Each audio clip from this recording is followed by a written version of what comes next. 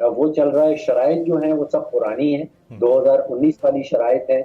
اس کو ریویو کیا جا رہا ہے 9th ٹائم ابھی جو ہم دیکھ رہے ہیں. پچھلے 5 سالوں میں آپ سوچئے کہ 6 وزرائے خزانہ ہم نے دیکھے ہیں ہوتے. 4 وزرائے خزانہ تو پہلے جو 44 مہینے تھے پی ٹی آئی کی حکومت کے, اس کے دوران تبدیل ہوئے.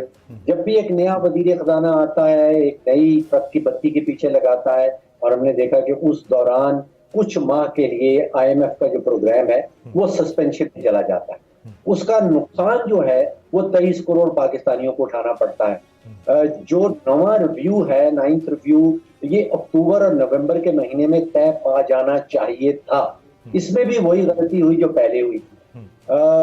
ایک ریویو تھا, اس کو جو اس کی جو خلاف ورزی ہوئی وہ فروری کی 28 تاریخ مجھے یاد آتی ہے, جب وزیر خزانہ, جب وزیر اعظم ہمارے عمران خان صاحب ہوتے تھے, انہوں نے پہلے اگریمنٹ طے پا گیا تھا, اور پھر 28 تاریخ کو آ کے انہوں نے اعلان کر دیا کہ وہ پیٹرول کے اوپر سبسڈی دے رہے ہیں, جو اس پروگرام کی خلاف ورزی تھی.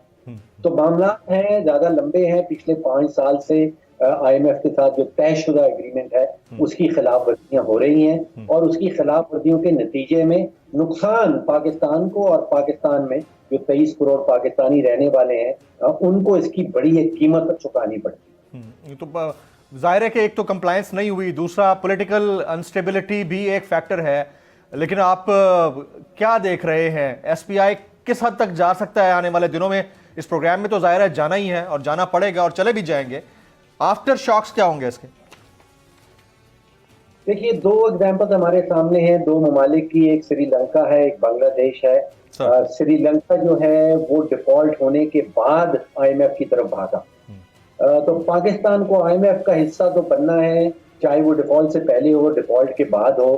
بنگلہ دیش نے ایک عقل مندی یہ کی تھی کہ ان کے پاس جب کوئی 44 ارب ڈالر کے فورن ایکسچینج کے ذخائر تھے اور وہ گرنا شروع ہوئے اور وہ 33 ارب ڈالر تک ہٹ کیے ہیں, تو بنگلہ دیش بھاگا آئی ایم ایف کے پاس گیا, اور کچھ ہی دن پہلے اس نے کوئی 5 ارب ڈالر کا لگ بھگ ایک پیکج آئی ایم ایف کے ساتھ جو ہے وہ سائن کر لیا ہے. تو 2 ایگزامپل ہمارے سامنے ہیں, ایک سری لنکا اور ایک بنگلہ دیش.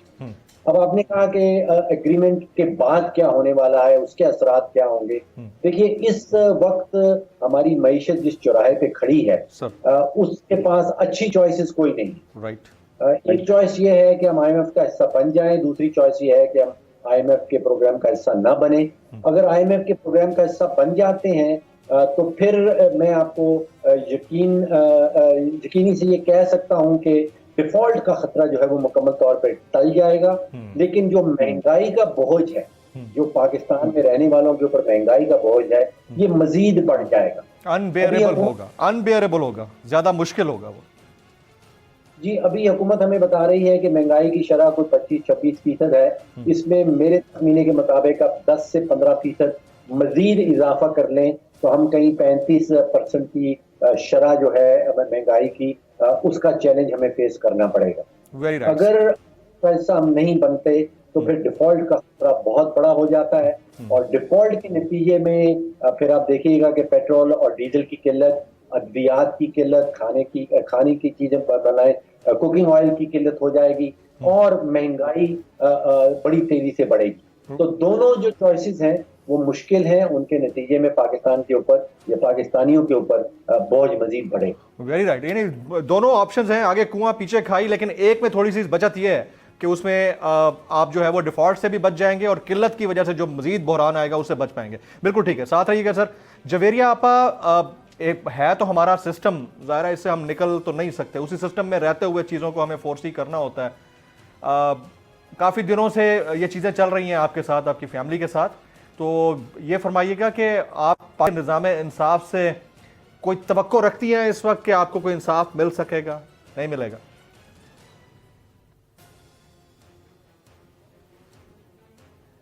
جویریہ صاحبہ ساتھ ہیں ہمارے؟ جی بالکل, اور میں کوشش تو کر رہی ہوں, لیکن ایسی کوئی امید نظر نہیں آ رہی کہ انصاف ہوگا جب اگر اتنے ہائی فائل کیس کے اندر چیزوں کو اس طرح سے کیا جاتا ہے جو ان کے حسب منشا, تو پھر لوائقین کو انصاف نہیں ملتا.